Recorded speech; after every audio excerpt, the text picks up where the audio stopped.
I guess I just wanted to start. You're coming up on your 5 year anniversary with your fight with Robbie Lawler, and I mean, many people think that's the best fight of all time. I guess I wanted to ask you: do you see that as the best fight of all time?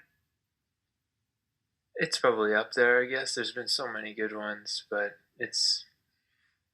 I appreciate people who like that fight. Obviously, would have been nice to be on the winning side of it, but it goes down in some kind of history of the sport, and it propelled my name in the sport. So I'm grateful for it. Awesome and good luck. Up next, Daniel. Hey, Rory, this is Daniel from Cage My IQ. Being it as you're one of the biggest signees in PFL history, what have you done to get ready for your fight? And then how do you feel about the format that enticed you to sign with PFL? Yeah, so I recently went down to Sanford MMA to train for this upcoming fight. I've been doing a lot of work at TriStar and with my kickboxing coach, Crew Ash in Montreal. But about a month before my training camp, I had moved to Sanford because where I'm living, they really shut down everything because of COVID.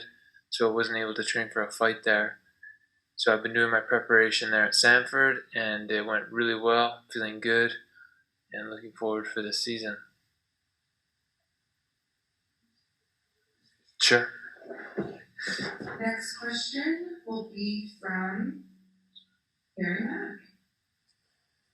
Hey, Rory, Harry Mack from the Bookies Basement. I hope all is well. So you kind of touched on it just now a little bit, but so for us, the hobby has been very vocal lately about I guess what he views as kind of excessive police visits and restrictions from the government there. So I guess I just kind of wanted your personal take on the situation. Yeah, I think that the government in Canada is really overreaching their power, and they're trying to make a lot of changes to our country, and there hasn't been much resistance. So there's been a lot of changes happening in my country for the worse, in my opinion. It's pretty upsetting. Got it. Well, thank you very much. Best of luck on Thursday. Thanks. Up next, Breeze. Hey, Rory, this is Breeze from the MMA Breeze. Wanted to ask you, in coming to the PFL, did you consider any other organizations? And if so, what brought you to the PFL specifically overall? I was considering all organizations. What the deciding factor for me was the financial aspect of it. PFL presented the best offer and is the best contract of my career thus far. So I was very excited to move with them. And, besides that being the main reason, I really was intrigued by the format. I liked, the fact that I would be busy. I would know my schedule for the year. And also, I feel like the growth of PFL in the next couple of years is gonna really rise to the top of the top echelon promotions in this sport. Right on. Thanks so much, Rory. Good luck with the tournament. Thanks. Up next, Brady Austin. Hi, it's Brady Austin from Behind the Grind. And have you made any switches in training after you figured out that you'd be fighting Curtis Millender on short notice? Not really that much. He's a taller guy, so just more mentally, making my adjustments because I know, through years of experience of how to fight, taller kickboxers and things like that. So there wasn't really a lot of time to adjust. I think it was a couple of weeks ago that they announced it, but the work was pretty much done at that point. But I'm very confident in my ability to adjust on the fly. So those kind of like opponent changes, doesn't really affect me because I feel very confident fighting a broad range of different styles. Thanks, Rory. Good luck on Thursday. Thank you. Dylan. Hey there, Rory. How's it going? Good, you? I'm doing well, thanks. But you were kind of talking about that confidence, just being able to fluidly adapt with whoever you're getting out there to fight. Is that part and parcel with just like the multitude of bodies and styles that you get to work with at Sanford MMA there? Yeah, and just over the years, of training I think I've been training now in mixed martial arts for like 17 years. So you come across all different body types and styles. I've fought quite a bit of different martial arts styles. So, with that experience, been able to feel pretty comfortable adapting to them. Yeah, for sure. And it seems like per your social media, very family oriented. Has this bubble experience been a great deal difficult being away from the family? And just as a broader question, how has the bubble experience been overall? Well, I've handled it pretty well. I made sure that mentally going into it, I was ready for this.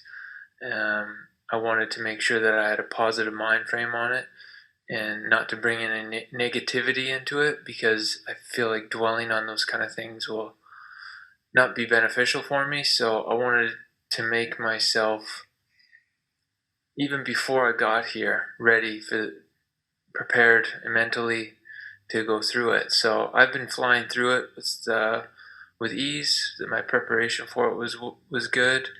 And obviously I miss my family, but I'm here to do my job and I'm focused on that. Awesome. Thanks for the time, Rory. Barcelona. Hey, Rory, I was just curious if you could expand a little bit more about being at Sanford MMA, that tremendous newer facility, and also if you had any conversations with Robbie or did even any sparring with Robbie since he's there as well. Yeah, Sanford's amazing gym. Best facility I've been to by far. They have everything a professional athlete could ever want. So I've been very blessed to be able to train there. Henry, Greg, Kami, all the coaches, the fighters, everybody's been great, welcoming. They're a hardworking team, and it's been a pleasure to prepare for a fight with them. And the facility obviously has just been amazing because able to have everything we need under one roof. As far as conversation with Robbie, yeah, we talk quite a bit. Super down to earth guy, regular conversation, nothing too fight oriented. And yeah, I think we've done some training together. Not much, but we have done a little bit. Well, I know you guys, with the eating, you have to be careful when you're getting ready for fights, but have you checked out Doris's Italian Market yet in Coral Springs or Boca? No, not yet. All right, thank you so much. Thank you. Ronald. This is Ronald E. Smith from Getting Real. Roy, how are you doing? Doing good. You have been you have been in the fight game for so long, and it's always hard, as they say, to keep the fire burning. So with yourself in a new company, how have you been able to keep yourself motivated through this? Thankfully, I'm remotivated, goal-oriented, and focused on getting to that goal. For about a couple years prior to signing with PFL, I had kind of been going through a slump of losing that fire, the desire to train, desire to fight, but I was going through the motions. But I thank God that, kind of around when COVID hit, beginning of 2020, I found, new inspiration in the sport. I found my desire to achieve something, to set a goal and go forward, and that's been my motivation. Figuring out my why. Why am I doing this? Thank you very much. Christy Santiago. Hi, Roy. Chris from MMA Island here.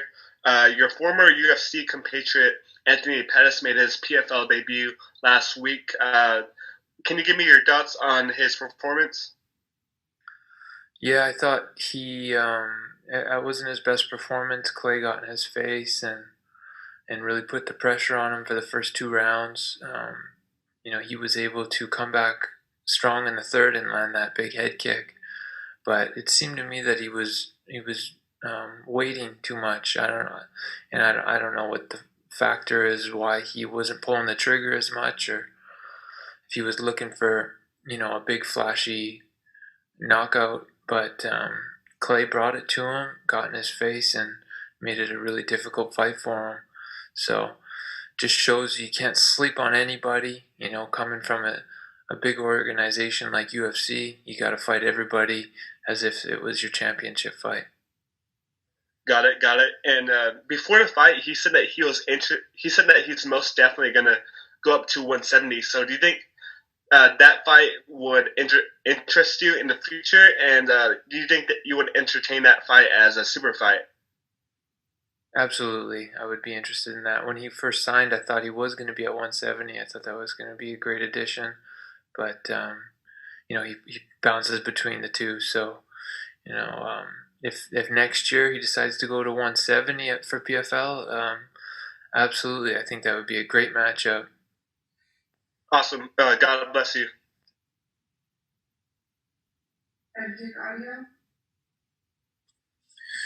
Hey, Rory, this is Steve from Head Kick Audio. You've been in a lot of great fights, a lot of wars, and with that comes damage. So over the past, year during your, COVID break, have things healed up, and are you excited to make your PFL debut? I'm healthy as a horse. I'm in the best shape of my life, mentally, physically, spiritually. I'm rock solid. So I thank God for my health and the position I'm in right now. Thank you very much, sir. Suki? How's it going, Rory? Fellow Canadian here. So you kind of talked about how you had to leave home, TriStar, and even spend more time at Sanford. I mean, do you see this having a long-term effect with COVID and kind of the bigger gyms with good athletes and all these new, facilities? Do you see that having a long-term effect, with GSP and you, such pioneers for us over here? I'm not sure I understand the question. What is stretching out long-term? Sorry, just, with the idea that COVID and even kind of the bigger gyms that we have going on in the States, do you see that having some kind of an effect on, long-term gyms over here that, had so much success with fighters like GSP, yourself, and maybe now it's a little bit harder for fighters to kind of make their way out of there with COVID, and even now some of the bigger gyms where they kind of can poach some of our better fighters just because they have the training partners, the facilities, things like that? Well, COVID's just slamming the brakes on our entire country. Mm-hmm. We have no economy, and they're really putting pressure on gyms to stay closed. So I think that's it's an issue that as Canadians we all need to be worried about. What's really going on behind the scenes? What's their agenda? And all this, we've seen a lot of success from the places that have opened up and have went back to normal life, and I hope the same thing for Canada soon. But thank you, Rory. Thanks for everything you've done for the sport over here. Yeah, to answer your question, it's really going to depend on the restrictions. When things are going to start opening up, so people can get their businesses back opened up, and it goes for the gyms too. Thanks, Rory.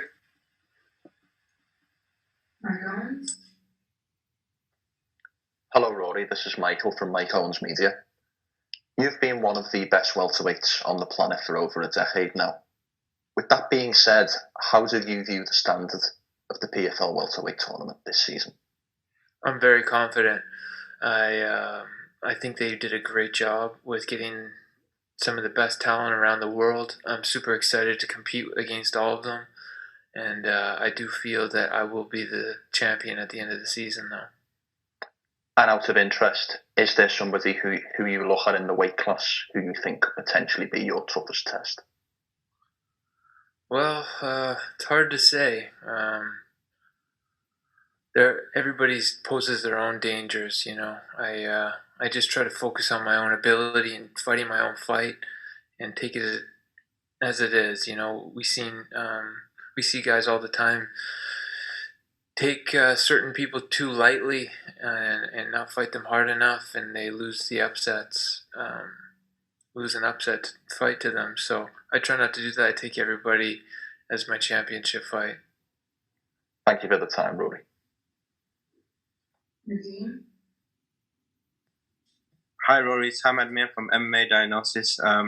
You were talking about the schedule in the PFL that appealed to you. I was just wondering, knowing that if you win each fight, you guaranteed got 4 fights within the year, how do you kind of change your training in a sense to occur so that you may not get injury? As in a typical organization, you may fight once a year and then you don't know when you're fighting next. How do you kind of adjust?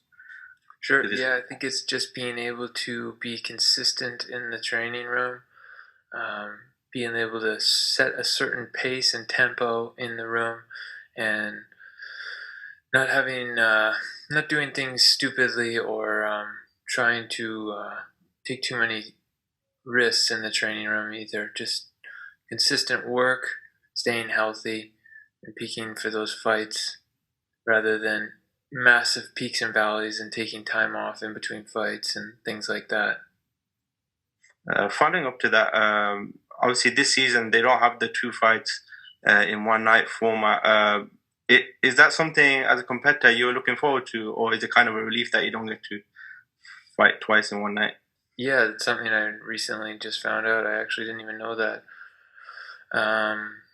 So yeah, I was a little disappointed because it's something that, would have been a new thing in my career to test myself, but, it's just going to be another normal fight for me. So it's all good either way. Thank you, Rory, for the time. Good luck for your fight. Thanks. All right, let's do 2 more. Tariq. Hey, no, Rory. It's Tariq with the Havoc Hour. So obviously, you were the first major signing, and there was a lot of notoriety with that. So with that, also, the inactivity, not being able to fight last season, and also we saw Anthony Pettis' debut get spoiled. Do you feel any added pressure going into your debut on Thursday? No, not at all. I'm really happy to be here and very hungry to get after it. It's been a long time coming. I've put a lot of work and sacrifice over 2020 and the early part of this year.